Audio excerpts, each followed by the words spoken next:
अब सुने अल्लाह के वलियों की शान क्या है, अल्लाह के वलियों की शान क्या है। रब कुरान पाक में इरशाद फरमा रहा है, इधर हदीस पाक में हुजूर अलैहिस्सलातु वस्सलाम इरशाद फरमा रहे हैं। अब नबी पाक अलैहिस्सलातु वस्सलाम की हदीस पाक का मफ़हूम हज़रत अबू हुरैरा रज़ी अल्लाह तआला अन्हु रवायत करते हैं कि नबी पाक अलैहिस्सलातु वस्सलाम ने इरशाद फरमाया, हदीस कुदसी है, फरमाया कि रब अज़्ज़ा वजल ने ये इरशाद फरमाया कि जिसने मेरे किसी वली को अज़ियत दी, जिस बंदे ने मेरे किसी वली को अज़ियत दी, ये रब फरमा रहा है कि मैं उस बंदे से ऐलान जंग करता हूँ, मैं उस बंदे से क्या करता हूँ, ऐलान जंग करता हूँ। फिर फरमाया कि बंदा जो है वो मेरा कुर्ब सबसे ज़्यादा जो है वो फ़राइज़ के ज़रिए हासिल करता है, बंदा फ़राइज़ पढ़ता रहता है उसको मेरा कुर्ब हासिल होता रहता है। फिर जब बंदा नवाफिल की कसरत करता है, जब बंदा नवाफिल की कसरत करता है, फिर मैं उस बंदे को इतना कुर्ब अता कर देता हूँ, उस बंदे को इतना करीब कर लेता हूँ, फरमाया कि मैं उस बंदे के हाथ बन जाता हूँ जिनके साथ वो पकड़ता है, मैं उस बंदे की आंखें बन जाता हूँ जिनके साथ वो देखता है, मैं उस बंदे के पाँव बन जाता हूँ जिनके साथ वो चलता है। अब देखें कि करीम आका अलैहिस्सलातु वस्सलाम अल्लाह के वलियों की शान बता रहे हैं कि मैं उस बंदे की, रब फरमा रहा है कि मैं उस बंदे की आंखें बन जाता हूँ जिनके साथ वो देखता है, मैं उस बंदे के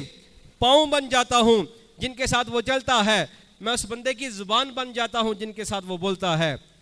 मैं इसकी कुछ मिसालें आपके सामने रखता हूँ। हजूर गौसे पाक रहमतुल्लाह अलैह, आप रहमतुल्लाह अलैह बगदाद शरीफ में कुछ ईसाई जो हैं वो आपके पास आ गए,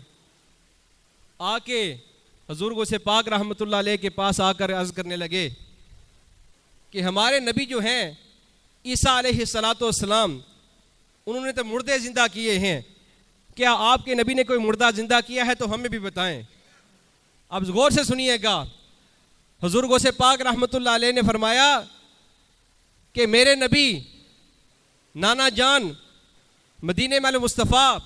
सल्लल्लाहु ताला अलैहि वसल्लम की शान तो वराउल वरा है, मैं उनके गुलामों के गुलामों के गुलामों का गुलाम हूँ, मुझे बताओ कौन सा मुर्दा जिंदा करना है, मुझे बताओ कौन सा मुर्दा जिंदा करना है। अब वो ईसाई जो हैं हुजूर गौसे पाक रहमतुल्लाह अलैह को लेकर एक पुराने कब्रिस्तान में चले गए। जब उस कब्रिस्तान में पहुंचे तो एक पुरानी कब्र है, उस कब्र के पास ले जाकर खड़ा कर दिया, फरमाया कि इस कब्र में मुर्दा है इसको जिंदा करके दिखाएं। अब हुजूर गौसे पाक रहमतुल्लाह अलैह ने ये गौर से सुनिएगा, फरमाया ना मैं उसकी ज़ुबान बन जाता हूँ जिनके साथ वो बोलता है। हुजूर गौसे पाक रहमतुल्लाह अलैह ने फरमाया कि बताओ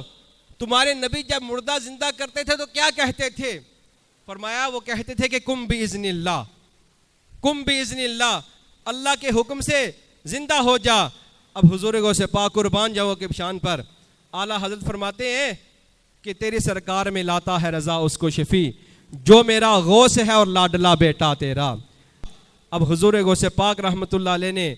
उन ईसाइयों से सवाल किया कि तुम्हारे नबी जब जिंदा, हालांकि हुजूर गौसे पाक को पता है ये तालीम देना मकसूद था, पूछा कि तुम्हारे नबी जब मुर्दा जिंदा करते थे तो क्या कहते थे, उन्होंने कहा कि वो कहते थे कि कुम बिइज़्निल्लाह। अब हुजूर गौसे पाक रहमतुल्लाह अलैह ने फरमाया कि अगर मैंने भी यही अल्फाज दोहराए तो इन अल्फाज से मेरे महबूब की शान जो है वो बुलंद नहीं होगी। हुजूर गौसे पाक रहमतुल्लाह अलैह ने फरमाया कुम बिइज़्नी, मेरे हुक्म से जिंदा हो जा, मेरे हुक्म से जिंदा हो जा। जब हुजूर गौसे पाक की जुबान से ये अल्फाज निकले वो मुर्दा कब्र से उठकर बाहर निकल आया, वो मुर्दा कब्र से उठकर बाहर निकल आया। हुजूर गौसे पाक ने इरशाद फरमाया कि तुम नबी पाक अलैहिस्सलातु वस्सलाम की बात करते हो, मैं तो उनके गुलामों के गुलामों के गुलामों का गुलाम हूँ, हमारा अगर मेरा ये आलम है तो नबी पाक अलैहिस्सलातु वस्सलाम का आलम क्या होगा,